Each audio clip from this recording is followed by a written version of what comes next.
I still remember the sound of that day more than anything else. The kind of silence that follows a moment you don't yet understand but will spend your whole life returning to. My name is Thomas Miller. I'm 76 years old. And for most of my life, I thought I understood my mother's tears that afternoon, but I was wrong in a way I didn't realize until very recently. I used to believe she cried because she was tired, or maybe because life had been unfair to her again, but the truth was always sitting deeper than that, waiting for me to grow old enough to finally see it.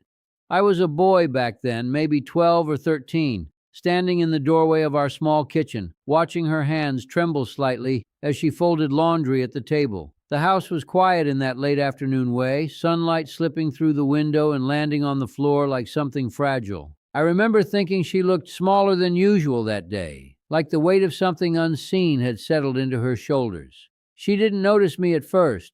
I think she thought she was alone. And then I saw it, a tear slipping down her cheek, quickly wiped away as if it had no right to be there. I remember feeling something shift inside me, confusion more than concern, because in my world at that age, mothers weren't supposed to break like that. I didn't ask her anything. I walked away. That was my mistake, though I didn't know it then. I told myself it wasn't my place, or that she would explain it if it mattered.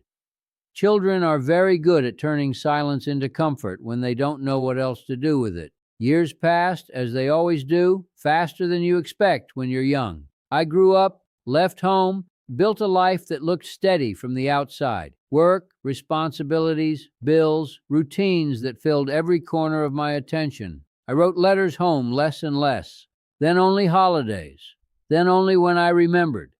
And eventually, even remembering became something I had to make time for. My mother grew older in the background of my life. I saw her less each year. Every visit, she seemed a little quieter, a little more distant, but still she smiled when she saw me, like she was trying to make sure I didn't feel the weight of time pressing down on her. She never brought up that day in the kitchen, and I never did either. I told myself it must not have been important. That's what we do when we don't want to open doors we are afraid we might not know how to close again. When she passed, I was in my 50s. I stood by her bedside holding a hand that once held mine when I was too small to understand anything about the world. People spoke softly around me, offering words that felt distant and polite, as if language itself didn't quite know what to do with loss. I thought about that day in the kitchen then, just briefly. Like a photograph I didn't fully take out of its envelope, but even then, I still didn't understand. It wasn't until I retired that something changed. Not in a dramatic way, not like a revelation from nowhere, but slowly, in the quiet hours of mornings that no longer had urgency attached to them. When life stops asking things from you, it begins to give your memories more space to speak. One afternoon, I was cleaning out an old box of family things. Nothing special, just papers, photographs, pieces of a life that had been stored instead of lived. I found a picture of my mother standing in front of the house, young, before I fully understood her as a person rather than just a presence. I sat with that photo for a long time, and for the first time, I asked myself a question I had avoided for decades. Not what made her cry, but what she was carrying that made crying feel like the only place it could go where no one would question it. That question changed something in me. Because when you are young, you think tears are always about the moment they happen in. You think sadness is simple, attached to whatever is visible. But life doesn't work that way. Pain is rarely about one thing. It is usually about everything that came before it, quietly building its shape over time. I started remembering more carefully, not just that afternoon, but the days around it. The exhaustion I never noticed, the way she would sit quietly at night after everyone else was asleep. The small pauses in her voice when she spoke about things that should have been ordinary. And then it hit me, not all at once, but in pieces I couldn't ignore anymore. She wasn't crying because of that day.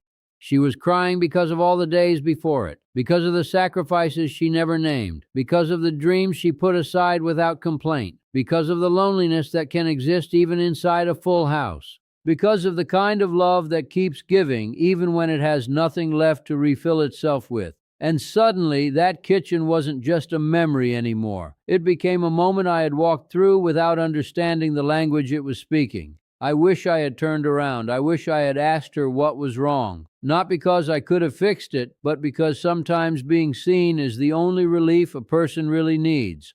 Now at 76, I understand something I wish I had known at 12. Parents don't stop being people just because we are children. They carry histories we never see fully, wounds they try to hide so we don't have to inherit them too early.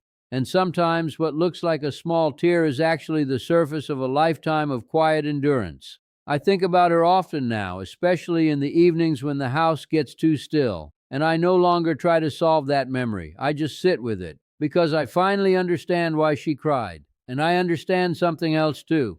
There are moments in life where we are given a chance to notice someone's pain and we don't realize at the time how rare that chance really is. We think there will always be another opportunity, but sometimes there isn't. If you are listening to me now and you still have someone in your life who once carried you through a world you didn't understand, don't wait for the memory to become clearer with age before you look at them more closely. Because by the time I understood my mother's tears, all I could do was finally see them for what they were. And sometimes seeing is all we get to do in the end.